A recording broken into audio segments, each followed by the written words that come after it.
C'est Jupiter Lo, coordinateur du collectif Préservons les Niayes et président aussi du mouvement Bannez Futur. Le collectif Préservons les Niayes, c'est un ensemble donc d'OCB, d'associations, je veux dire, de riverains, donc d'associations de maraîcheurs, toutes les personnes, toutes les sensibilités, toutes les couches qui sont concernées par l'érection de l'arène nationale dans la zone des Niayes. Donc vraiment, ont vu l'importance de se réunir autour du collectif Préservons les Niayes, dont je suis le coordinateur. À l'histoire, donc, parce que le Sénégal, depuis pratiquement une décennie, est en train de faire de la cacophonie, donc, et mieux aussi parce qu'ils essayent de berner la population.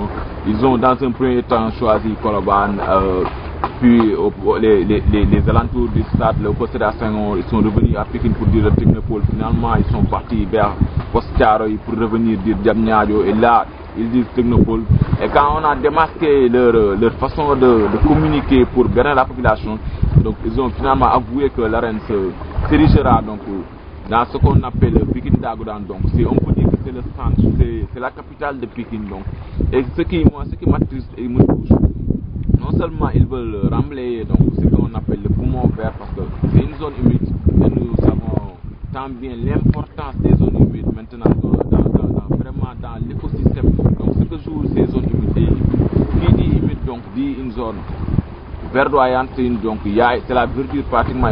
Donc pour revenir aussi sur un aspect très important, c'est le côté de l'emploi, parce qu'il n'y a jamais eu de politique d'emploi des jeunes ici au Sénégal depuis notre indépendance.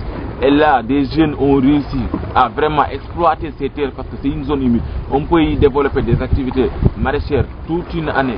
Et il y a pas mal de personnes qui sont là-bas. Et je peux vous dire que c'est une zone vraiment qui aide Dakar à se nourrir, qui facilite Dakar sur le côté vraiment, sur les cultures, sur le maraîchage.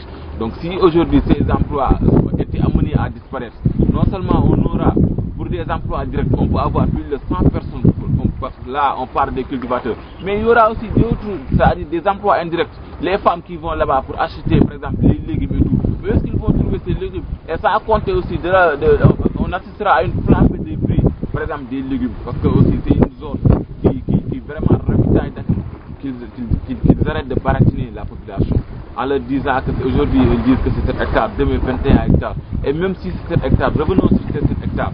Par exemple, nous, sur le projet, on a une superficie, bâtie de 2 hectares 400. Ce qui veut dire qu'il reste pratiquement 4 hectares 600, mais nous pouvons passer ces 4 hectares 600. Nous, nous disons non, nous disons stop, il faut que ça cesse. Il faut qu'on essaye de prendre la population pékinoise pour, je ne sais pas comment dire, parce que je n'arrive pas à trouver les mots.